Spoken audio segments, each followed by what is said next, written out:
अस्सलाम वालेकुम आदाब दोस्तों, मैं हूं सिद्दीक़ वफ़ा और आप देख रहे हैं MI चैनल। तो आइए देखते हैं आज की कुछ अहम खबरें। आज शहर निज़ामाबाद के फुलांग चौराहे पर भीम आर्मी और वेलफेयर पार्टी ऑफ इंडिया की जानिब से मुल्क में बढ़ते हुए इस्मत रेज़ी वाक़यात के पेश नज़र हुकूमत और इंतज़ामिया की नाकामी पर एहतजाजी धरना मुनज़्ज़म किया गया। वाज़ेह रहे कि गुज़िश्ता दिनों यूपी में एक दलित लड़की मनीषा पर दरिंदा सिफत अफराद ने इस्मत रेज़ी करते हुए बुरी तरह ज़ख्मी कर दिया था और इसकी ज़ुबान को काट दिया था और ये लड़की कल अस्पताल में मौत और ज़िंदगी के बीच लड़ते हुए जाँ बहक हो गई। इसी तरह मोइनाबाद में गरीब लड़की की इस्मत दरी करते हुए फांसी पर लटका कर कत्ल कर दिया गया। इस तरह के वाक़यात में हुकूमत की नाअहली की वजह से दिन ब दिन इजाफा हो रहा है, जिस पर शहर की भीम आर्मी और वेलफेयर पार्टी ऑफ इंडिया के कायदीन ने ख़वातीन की हिफाजत के लिए हुकूमत की नाकामी पर नारेबाजी की और इस तरह के वाक़यात में मुलव्विस ज़ालिमों को कैफरे किरदार तक पहुँचाने का मुतालबा किया। इस मौके पर शेख हुसैन, रियाज खान पटेल के अलावा भीम आर्मी के कायदीन मौजूद थे। दिन ब दिन मज़ालिम होते जा रहे हैं। हमारे इंडिया के अंदर कम से कम जो है कि आधा घंटे के एक रेप हो रहा है और उनकी जान भी निकाली जा रही है। आज जो है भीम आर्मी की जानिब से एहतजाज हो रहा है। यूपी के अंदर मनीषा एक लड़की है, उसको दरिंदों ने जो है क्या है अपना मुँह काला करते हुए कत्ल भी किया गया है 4 मुजरिमों ने। और साथ ही साथ मोइनाबाद के अंदर भी जो है कि एक लड़की, एक माइनॉरिटी लड़की, एक मुस्लिम लड़की को एक दरिंदा TRS का जो कायद है उन्होंने जो है क्या है अपनी प्यास बुझाते हुए उसका भी वो मासूम लड़की का कत्ल किया गया है। हम इस मौके पर मांग करते हैं और यूपी के अंदर जंगल राज चल रहा है, इंसाफ की कोई दूर दूर की बात ही नहीं है, इंसाफ नहीं मिल रहा है। इस मौके पर इस मंच से हम ख्वाहिश करते हैं जो रेपिस्ट है उनको कड़ी से कड़ी सजा दिया है। फौरी जो है ये केस को हैंडल करते हुए ये केस का जो है क्या फौरी जो है क्या जजमेंट लाए और फौरी जो भी दरिंदे इसके अंदर मुलव्विस है उनको फांसी दी जाए। आज मोइनाबाद इस्मत रेज़ी मामले की मजलूम नाजिया बेगम की अफराद ख़ानदान से MPJ के रियासती सदर ने मुलाकात करते हुए पुरसा दिया और मीडिया नुमाइंदों से बात करते हुए कहा कि हुकूमत और पुलिस नाजिया बेगम इस्मत रेज़ी मामले में सुस्त रवि से पेश आ रही है।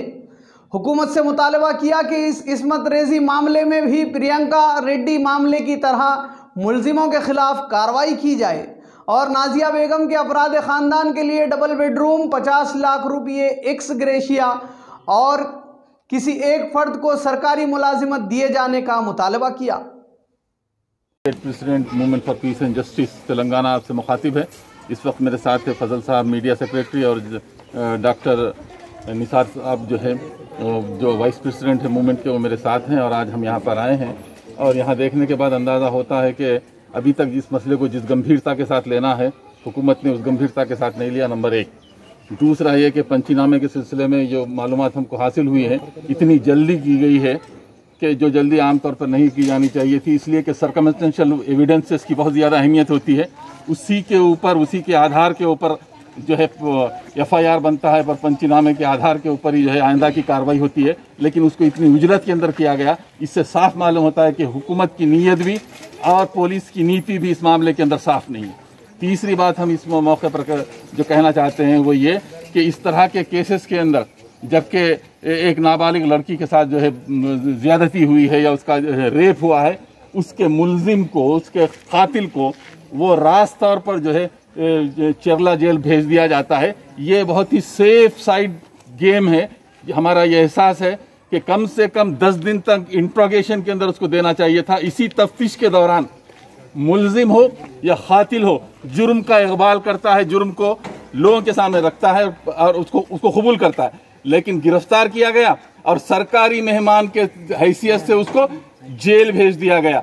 हमारा ये डिमांड है movement for piece and justice का कि इसमें सरकारी मेहमान को जो है फिर से आवाम के सामने लाया जाए और उसको वो सजा दी जाए जो फिल वाक़या निर्भया एक्ट के अंदर जो है दर्ज है। और ये करता हूँ कि सोशल मीडिया जिंदा था इसलिए ये केस जिंदा हुआ। अगर सोशल मीडिया ना होता तो समझिए कि इस बच्ची का केस कहीं के दफन कर दिया गया होता। मैं अवामी तौर पर इसकी तहरीक चलाएंगे movement for piece and justice. हम हुकूमत से मुतालबा करते हैं, खास तौर पर महमूद अली साहब, आपकी होम मिनिस्ट्री का जो मुकाम है उसकी जो अजमत है लोगों की नज़रों में कमतर होती जा रही है। आपको आना चाहिए था और इस बच्ची के घर वालों से मुलाकात करनी चाहिए थी।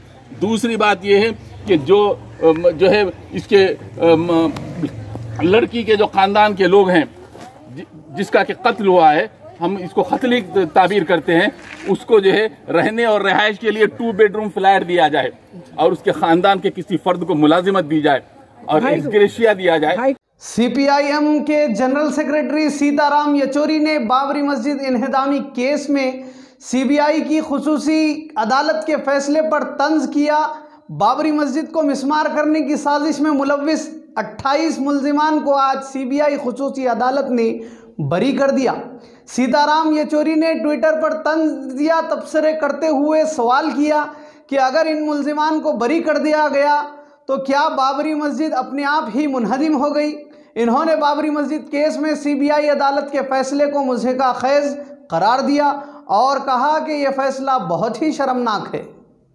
आज सीबीआई की खुसूसी अदालत ने फैसला सुनाते हुए बाबरी मस्जिद इन्हदामी केस के 28 मुल्जिमों को बरी कर दिया, जिस पर तंज करते हुए एआईएमआईएम के सुप्रीमो बैरिस्टर असदुद्दीन ओवैसी ने कहा कि यह फैसला क़तई फैसला नहीं है और कहा कि सुप्रीम कोर्ट का फैसला अभी बाकी है।